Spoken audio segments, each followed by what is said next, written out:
The dust cloud on the horizon was the first sign of trouble, but Bethany Harrington barely noticed it, her attention fixed on the incessant creaking of the wagon wheel that had been threatening to break for the past 20 miles.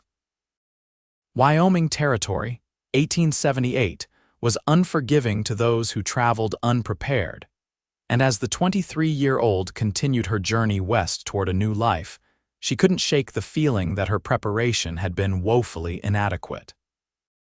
The wheel gave way with a sickening crack just as the sky darkened, sending the wagon lurching violently to one side. Bethany clutched at the wooden seat, but momentum threw her from the wagon onto the hard, packed earth. Pain shot through her ankle as she landed, and her vision blurred at the edges. The last thing she saw before consciousness slipped away was the silhouette of a rider cresting the nearby hill, backlit by the setting sun. Reese Norwood had been tracking a small herd of Mustangs for 3 days when he spotted the broken-down wagon and the woman lying motionless beside it. At 28, he'd spent most of his adult life on the open range, working cattle and breaking horses for the Lazy R Ranch. He'd seen his share of trouble on the frontier, but the sight of the unconscious woman sent a jolt of urgency through him.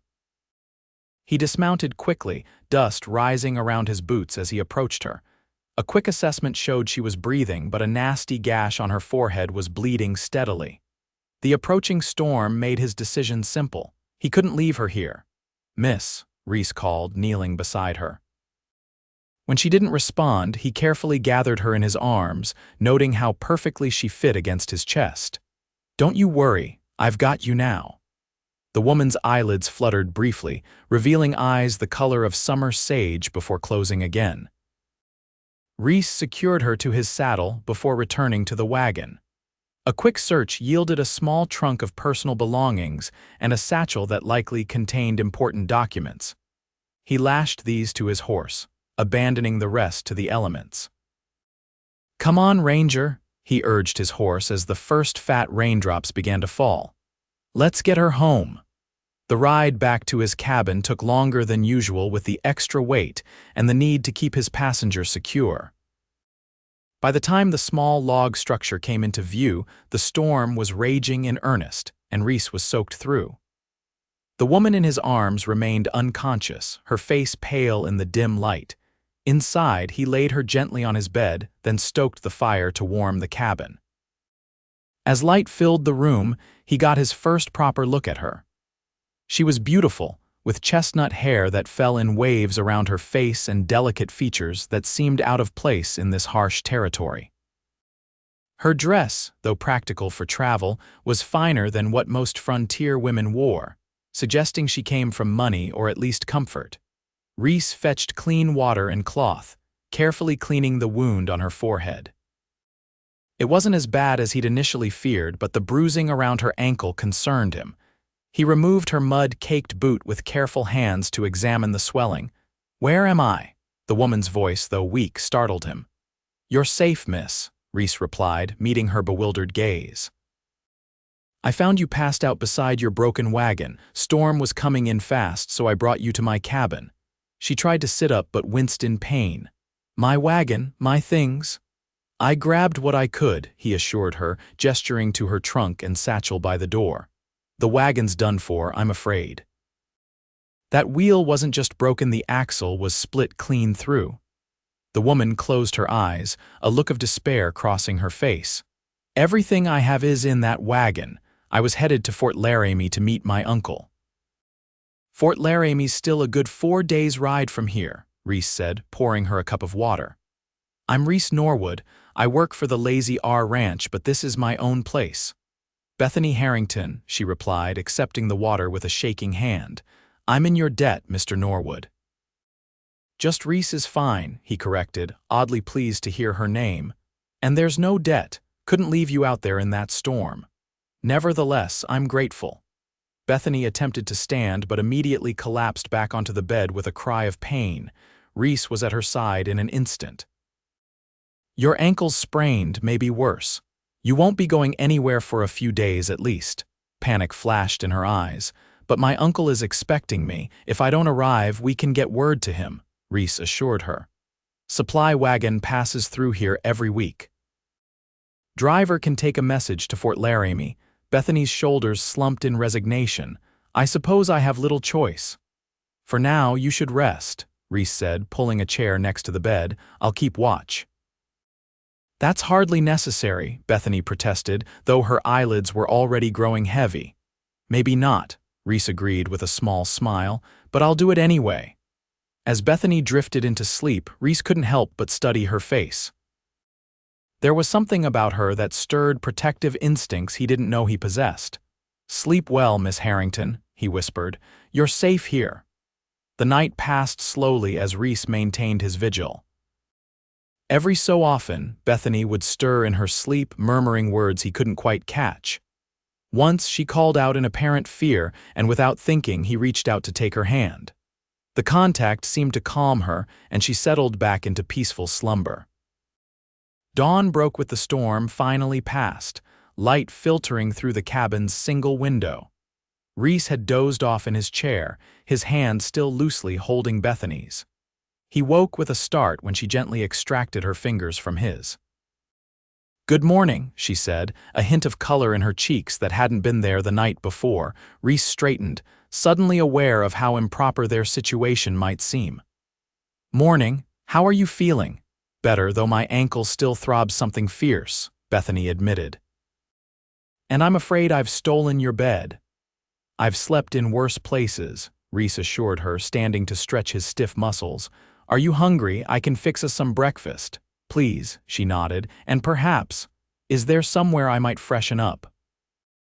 Reese fetched water from the pump outside and heated it on the stove, setting up a privacy screen made from a blanket hung across one corner of the cabin. He then busied himself with breakfast preparations, giving Bethany as much privacy as the small space allowed. As he worked, he found himself wanting to know more about the woman who'd so unexpectedly entered his life. So what brings you all the way out to Wyoming Territory alone, Miss Harrington? It's not exactly a journey most ladies would undertake without an escort. There was a pause before Bethany answered from behind the screen. My father passed away 3 months ago. There was little left after his debts were settled. My uncle in Fort Laramie is my only remaining family. I'm sorry for your loss, Reese said sincerely. Thank you, Bethany replied, her voice steadier now. Father was a dreamer, always chasing the next opportunity. It left us comfortable while he lived, but precarious after he was gone. She emerged from behind the screen, her face washed clean and her hair neatly braided. Despite the simplicity of her appearance, or perhaps because of it, Reese thought she looked even more beautiful than before. What about you, Mr. Norwood? She asked, carefully making her way to the table. What's your story? Reese placed a plate of eggs and bacon before her. Not much to tell. Came west after the war looking for work. Found I had a way with horses, got hired on at the Lazy R, saved enough to buy this patch of land. Been here 5 years now. You live alone? Bethany asked, then immediately looked embarrassed. Forgive me, that's rather forward. No offense taken, Reese assured her. And yes, just me, though I spend most of my time at the ranch during calving and branding seasons. They ate in companionable silence for a few minutes before Bethany spoke again. I should write that letter to my uncle. Do you have paper and ink I might borrow? Of course, Reese nodded. And I'll help you retrieve more of your belongings from the wagon today. Weather's cleared and it's not too far. You've already done so much, Bethany protested. It's no trouble, Reese insisted. Besides, I need to check if any of the wagon can be salvaged. Might be able to sell the parts in town. After breakfast, Reese found paper and ink for Bethany, then saddled Ranger for the ride back to the wagon. Before leaving, he made sure she was comfortable, providing her with books from his small collection and assuring her he'd return by midday. The wagon looked even worse in daylight. The wheel hadn't just broken, it had shattered, and the axle had indeed split. The wagon bed was intact, though, and Reese managed to recover more of Bethany's possessions, including several books, a framed photograph, and a small wooden box that looked like it might contain jewelry. On his return, he found Bethany seated by the window, reading one of his books. She looked up with a smile that warmed something inside him. "You found more of my things," she observed, setting the book aside. "Most of what was in the wagon bed," Reese confirmed, setting down his load. "The frame's still good, but it'll need a new axle and wheel before it's going anywhere." "I fear I can't afford repairs," Bethany admitted. "I'd planned to sell the wagon in Fort Laramie anyway. I don't suppose anyone around here might want it for parts?" "I know a few folks who might be interested," Reese nodded. "I can ask around once you're well enough to travel into town." Bethany's face fell slightly. "I've imposed on you too much already." "It's no imposition," Reese assured her, surprising himself with how much he meant it. "Truth is, it's nice having someone to talk to besides my horse." That earned him a genuine laugh, the sound lifting his spirits unexpectedly. "Well, I'm glad to be better company than Ranger, at least." "Much better," Reese agreed with a smile. "Have you written your letter?" Bethany nodded, indicating the folded paper on the table. "Yes. I've explained what happened and told Uncle Thomas I'll arrive as soon as I'm able to travel." "Supply wagon should come through tomorrow," Reese said. "I'll make sure your letter gets on it." The day passed quickly as they settled into an unexpected but comfortable routine. Reese tended to chores around the cabin while Bethany rested her ankle. By evening, they were sharing stories over a simple supper, the initial awkwardness between them fading with each passing hour. "So this horse Midnight, you called him, just jumped the fence and ran straight into the saloon?" Bethany asked incredulously, her eyes bright with amusement. "Straight through the swinging doors," Reese confirmed with a grin. Sheriff Dawson was so surprised he fell right off his chair, never seen a man so indignant. Bethany's laughter filled the cabin, and Reese found himself thinking he could listen to that sound forever. The thought caught him off guard. He barely knew this woman, yet already she was affecting him in ways he hadn't experienced before. As night fell, the question of sleeping arrangements arose again. Reese insisted Bethany keep the bed while he would make do with his bedroll near the fire. "I feel terrible putting you out of your own bed," Bethany protested. "I've slept under the stars for weeks at a time during cattle drives," Reese assured her. "Trust me, a bedroll by a warm fire is luxury by comparison." Bethany relented, though not without further expressions of gratitude that Reese waved away. As they prepared to retire for the night, a comfortable silence fell between them, broken only by the crackling of the fire. "Mr. Norwood Reese," Bethany said softly as he banked the fire for the night. "I truly don't know what would have happened to me if you hadn't come along." "Thank you doesn't seem sufficient." Reese turned to find her watching him, her eyes reflecting the firelight. "Anyone would have done the same," he replied, though they both knew that wasn't necessarily true in these parts. "Perhaps," Bethany acknowledged. "But it was you who found me, and I'm grateful it was." Something passed between them then, a quiet understanding that neither was quite ready to name. Reese cleared his throat. "Well, good night, Miss Harrington." "Bethany," she corrected gently. "If I'm to call you Reese, then you must call me Bethany." "Good night, Bethany," he amended, the name feeling right on his tongue. "Good night, Reese," she replied before settling under the covers. Reese lay awake long after Bethany's breathing had evened out in sleep. He'd lived alone for so long that he'd forgotten what it was like to share a space with another person, to engage in conversation that wasn't about cattle or horses or the weather. He found, somewhat to his surprise, that he liked it. More specifically, he liked it with her. The next few days fell into a pattern. Bethany's ankle improved gradually, allowing her to move around the cabin with the aid of a makeshift crutch Reese had fashioned for her. The supply wagon came and went, taking Bethany's letter with it. Reese rode into town and arranged for the broken wagon to be retrieved and sold for parts, returning with the modest sum it had fetched. "It's not much," he apologized, handing over the money. "It's more than I expected," Bethany assured him, tucking the bills into her satchel. "And it will help with my journey to Fort Laramie once I'm able to travel." The mention of her eventual departure created an uncomfortable knot in Reese's stomach. He'd grown accustomed to her presence, to the sound of her voice and the sight of her moving about his cabin.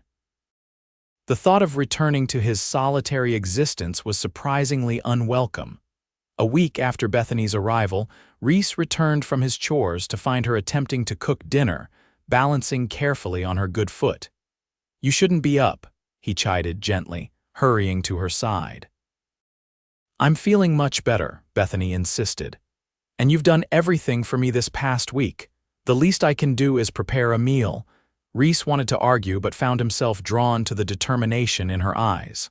"At least let me help," he offered instead. Together, they prepared a simple stew, moving around each other in the small kitchen space with surprising ease.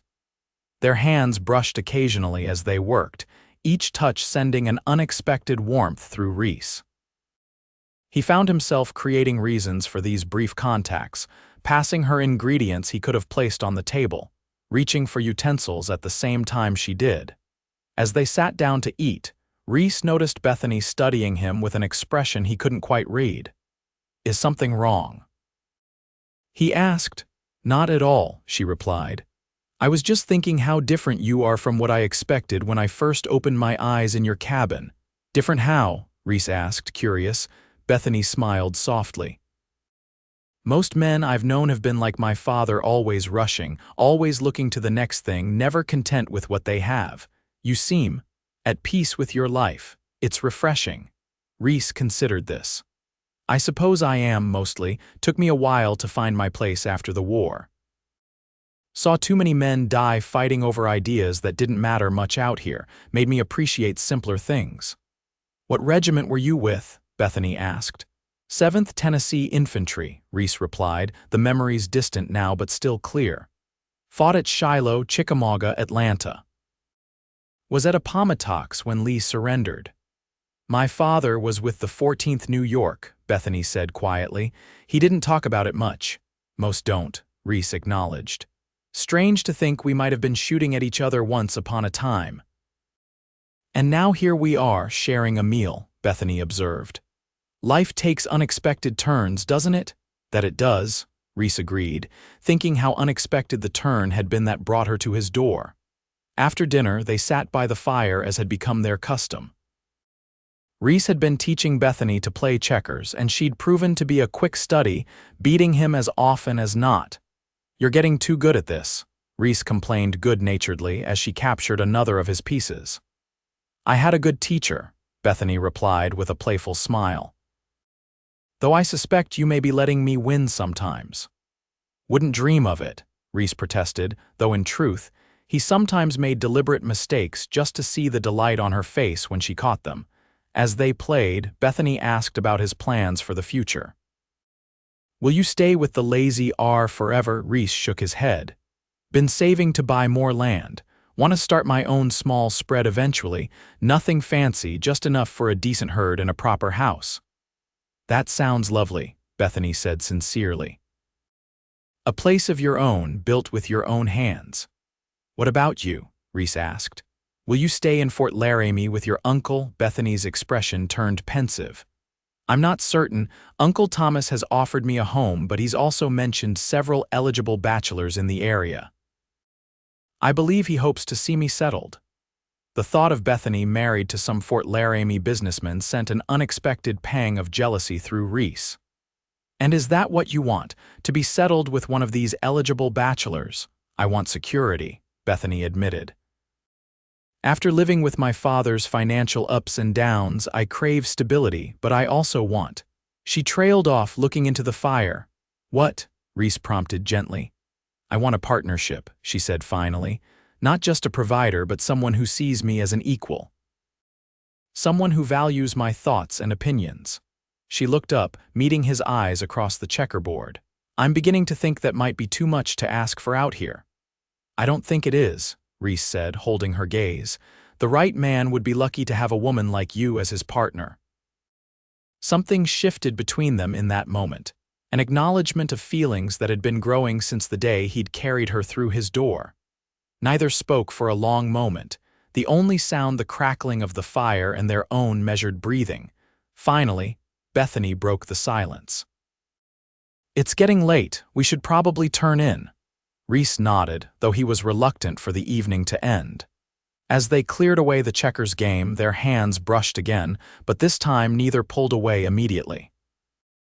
For a breathless moment, they stood with fingers touching, a simple contact that somehow felt more intimate than anything Reese had experienced before.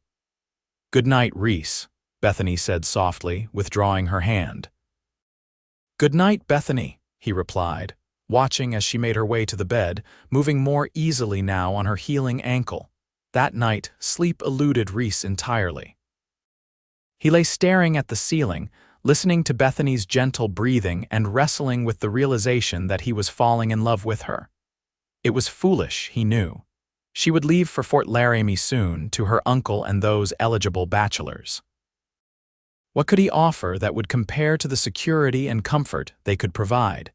Yet the thought of her leaving without knowing how he felt seemed equally foolish.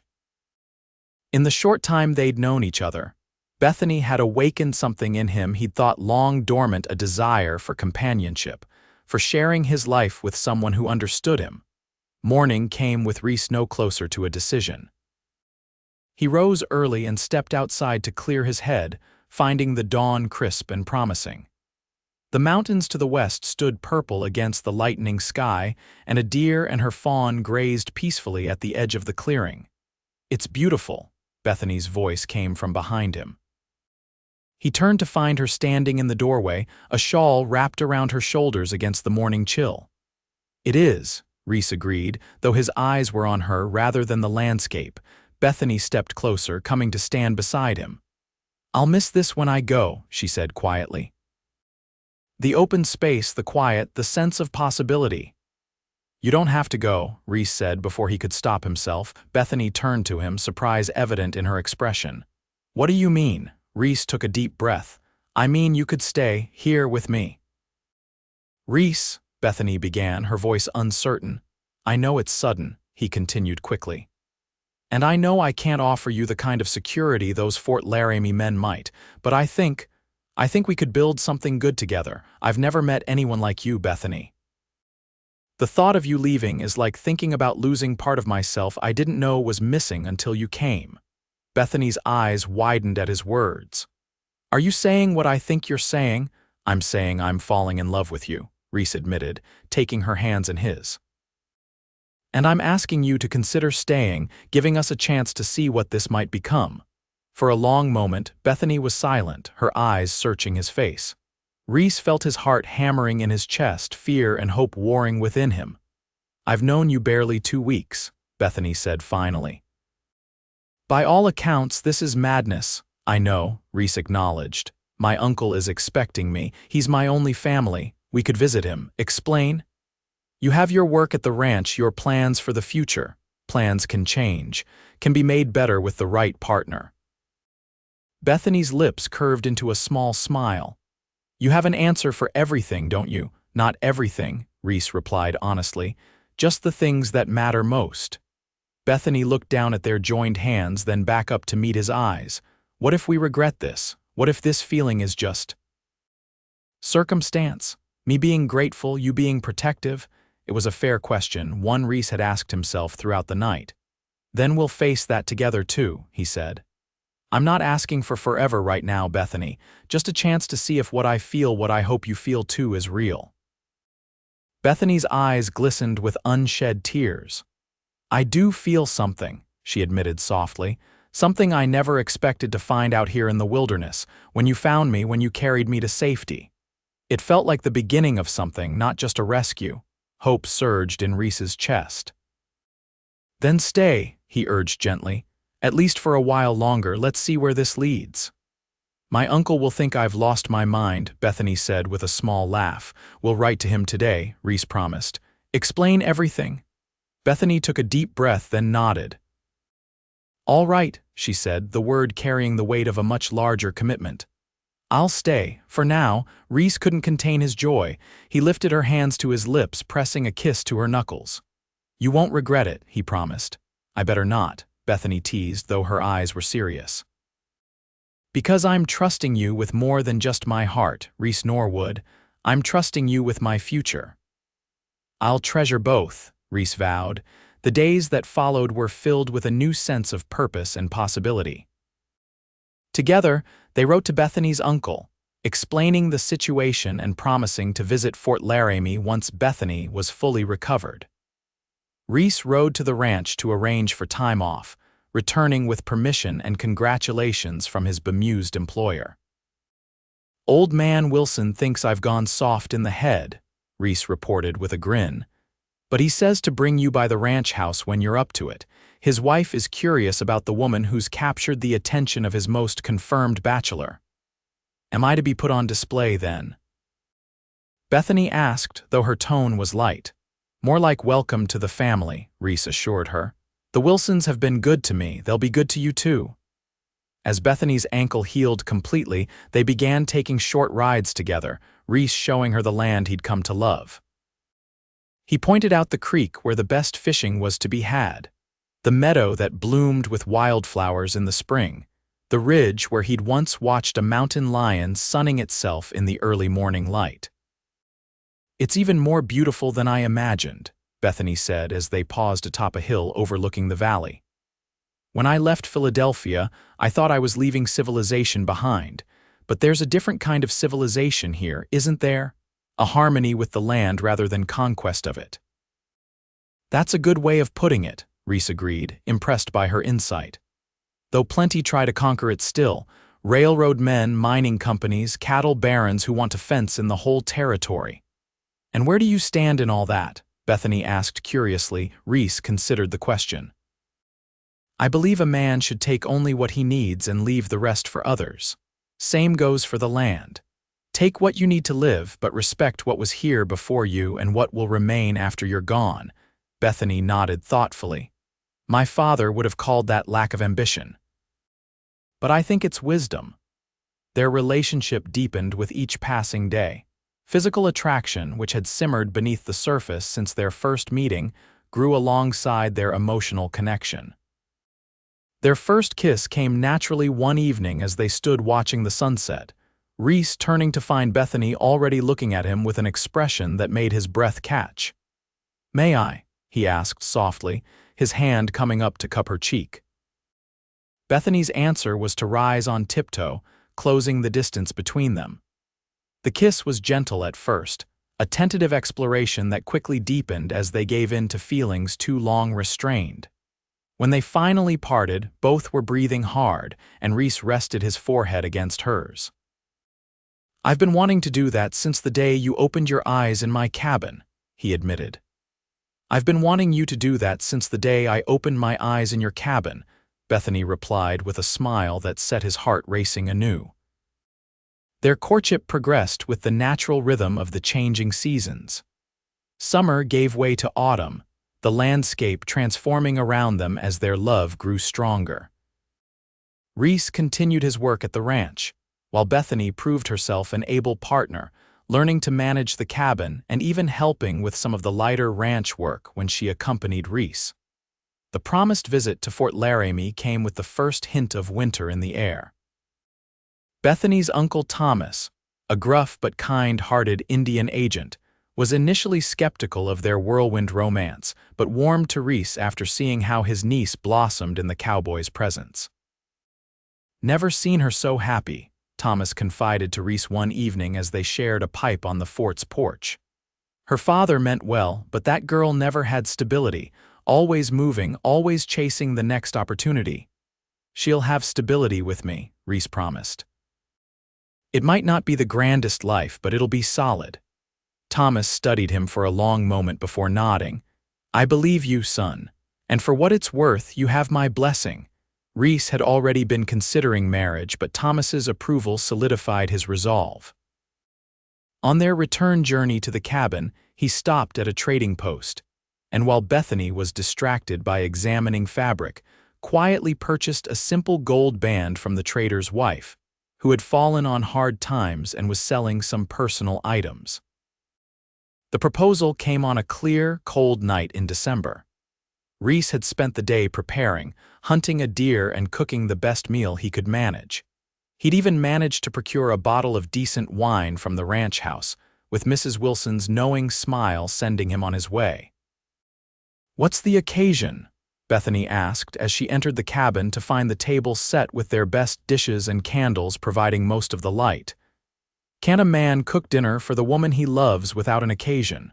Reese replied innocently. Bethany raised an eyebrow but didn't press the issue, allowing him to pull out her chair and serve the carefully prepared meal.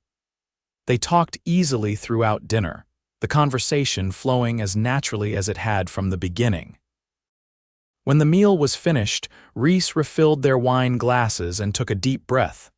"Bethany," he began, reaching across the table to take her hand. "These past months have been the happiest of my life. Finding you by that broken wagon, it was like finding a piece of myself I didn't know was missing."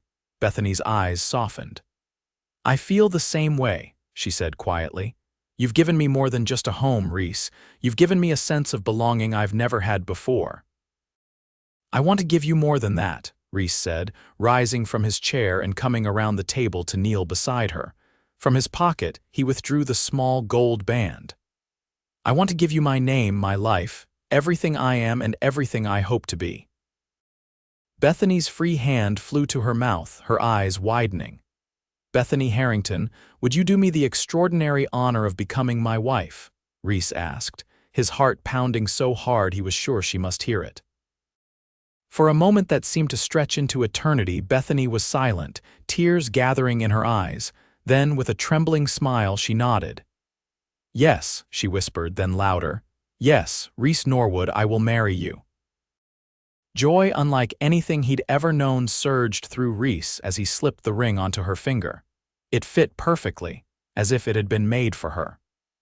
Rising to his feet, he pulled Bethany into his arms, sealing their engagement with a kiss that promised a lifetime of devotion. They were married 2 weeks later in the small church in town, with the Wilsons and a few ranch hands in attendance, along with Uncle Thomas, who made the journey from Fort Laramie for the occasion. The ceremony was simple but heartfelt, and when the preacher pronounced them man and wife, Reese felt as though his life was truly beginning. The winter passed in newlywed bliss, the small cabin warm with their love despite the snow that sometimes piled high against the doors and windows. They made plans for the future, expanding the cabin, starting a small herd of their own, perhaps even children someday. Reese continued working at the Lazy R, saving every penny toward their dreams. Spring brought new beginnings in more ways than one. As the land awakened from its winter slumber, Bethany discovered she was expecting their first child. The news filled Reese with equal parts terror and elation. "A baby," he marveled, his hand resting gently on Bethany's still flat stomach. "Our baby. Are you happy?" Bethany asked, a hint of vulnerability in her voice. "Happier than I ever thought possible," Reese assured her, kissing her deeply. "You've given me everything, Bethany, a home, a future, and now a family." The pregnancy progressed smoothly, with Bethany blooming like the wildflowers that carpeted the meadows around their cabin. Reese worked harder than ever, determined to provide for his growing family. With the Wilsons' blessing and assistance, he began building an addition to the cabin, a proper bedroom and a small nursery for the baby.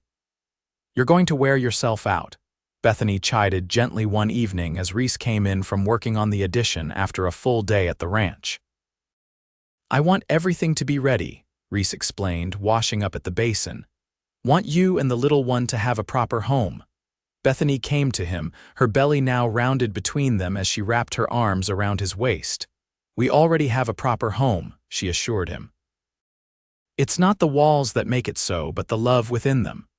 Reese pressed a kiss to her forehead, marveling again at the wisdom of the woman he'd married. "You're right, as usual," he conceded, "but I still want to finish the bedroom before winter." "At this rate, you'll have it done before autumn," Bethany laughed. "Now come eat dinner before it gets cold." Summer brought sweltering heat and the completion of the addition. Bethany, now in her 7th month, supervised the furnishing of the new rooms, creating a cozy nest for their growing family. A proper bed replaced the narrow one they'd shared since their marriage, and a hand-carved cradle, a gift from one of the ranch hands who had a talent for woodworking, waited in the nursery for its future occupant. As autumn approached, bringing cooler temperatures and the promise of harvest, Bethany's time drew near. Reese arranged for Mrs. Wilson to stay with them for the birth, her experience with her own 5 children making her the closest thing to a midwife in the area. "Everything looks just as it should," Mrs. Wilson assured them after examining Bethany one evening. "Baby's head is down and you're carrying well. Shouldn't be too much longer now." Reese tried to hide his anxiety, but Bethany saw through his calm exterior. "I'll be fine," she promised him as they lay in bed that night. "Women have been having babies since the beginning of time." "I know," Reese acknowledged, his hand resting protectively over their child, "but none of those other women were you. I couldn't bear it if anything happened to you." "Nothing will happen," Bethany said with more confidence than she perhaps felt. "I'm strong and this baby is strong, you'll see." The labor began 3 days later, waking Bethany in the early hours of the morning.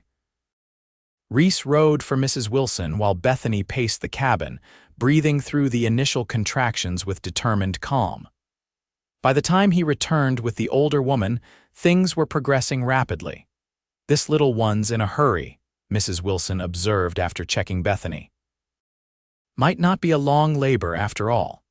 Reese was banished to the main room of the cabin, left to pace and worry as the women handled the business of bringing new life into the world.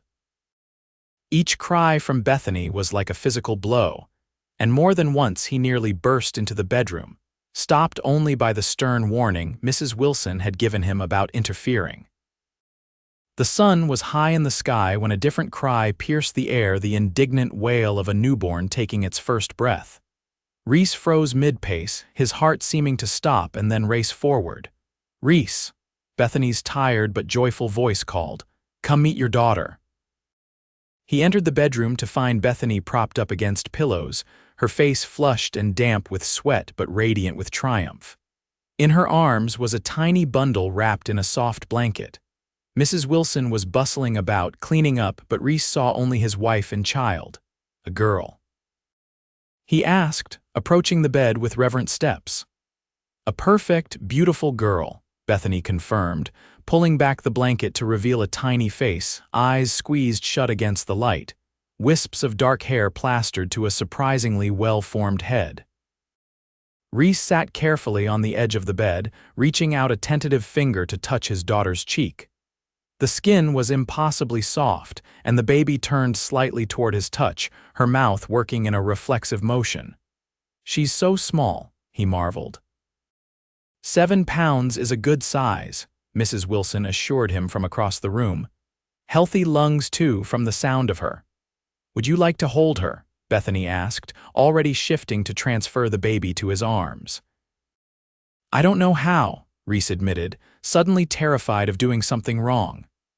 "Support her head like this," Bethany demonstrated, then carefully placed their daughter in his arms. The weight was negligible, but Reese felt as though he held the entire world. Looking down into the tiny face of his child, he experienced a love so profound it brought tears to his eyes. "Hello, little one," he whispered. "I'm your pa." As if in response, the baby's eyes fluttered open, revealing dark blue irises that would later change to match her mother's green ones. She regarded him solemnly for a moment before closing her eyes again, apparently satisfied with what she'd seen. "What shall we name her?" Bethany asked softly. They discussed names but hadn't settled on any, wanting to wait until they met their child. Looking at her now, Reese knew immediately. "Rose," he said, "after my mother." "Rose Norwood," Bethany tested the name, smiling. "It's perfect. Rose Elizabeth after my mother, Rose Elizabeth Norwood," Reese agreed, leaning down to kiss first his daughter's forehead, then his wife's lips. "Thank you," he whispered against Bethany's mouth. "For everything. Thank you for finding me beside that broken wagon," Bethany replied, her eyes shining with tears of joy, "for carrying me to safety and making me your own." Mrs. Wilson discreetly left the room, giving the new family their privacy. Reese carefully returned Rose to Bethany's arms, then settled beside them on the bed, his arm around his wife's shoulders as they both gazed in wonder at their daughter. "I never thought I could be this happy," Reese admitted. "Never thought I'd have all this." "Nor I," Bethany agreed. "When my wagon broke down, I thought it was the worst luck. Now I know it was the best thing that could have happened to me. To us," Reese corrected gently, "to all three of us." The years that followed brought both joys and challenges. Reese eventually bought more land adjoining their property, and with the Wilsons' blessing and investment, started a small horse breeding operation. Bethany proved to have a good eye for horseflesh and a natural way with the animals, becoming an equal partner in the business as well as in their marriage. Rose grew into a spirited child with her mother's intelligence and her father's affinity for the outdoors. She was joined 2 years after her birth by a brother, Thomas Reese, named for Bethany's uncle and his father. The children thrived in the freedom of the frontier, learning both practical skills and book learning from their parents. Uncle Thomas visited regularly, delighting in his grandniece and grandnephew and bringing books and educational materials from back east. On one such visit, 5 years after Reese and Bethany's marriage, he brought news that changed their lives once again. "Land's opening up north of here," Thomas told them over dinner one evening. "Government's offering homesteads to settlers willing to work the land. Good water, good soil from what I hear." Reese and Bethany exchanged a look across the table. They'd been discussing expansion of their operation, but were limited by the available land near the Lazy R. "How far north?" Reese asked, his mind already working on the possibilities. "About 3 days' ride," Thomas replied. "I've got a map if you're interested." The decision wasn't made lightly. Moving would mean leaving the security of their connection to the Lazy R, the comfort of the home they'd built together. But it also offered opportunity, more land, independence, a chance to build something truly their own. "What do you think?" Reese asked Bethany late that night as they lay in bed, the children sleeping soundly in the next room. "It would be a fresh start, but it's a risk." Bethany was quiet for a moment, considering. "I think," she said finally, "that we've faced bigger risks and come through stronger. If you believe this is the right move for our family, then I'm with you." "It would be hard work," Reese warned. "Building from scratch again, establishing the herd. When have we shied away from hard work?" Bethany challenged with a smile. Besides, the children would have more room to grow, more opportunities. In the end, the decision was made. With the Wilsons' blessing and a considerable sum from the sale of their current property and stock, Reese and Bethany packed their belongings into 2 wagons, both with sturdy, new wheels, and set out for their new homestead. The journey was not without its challenges. A late spring storm delayed them for 3 days, and crossing one particularly swollen river nearly cost them a wagon.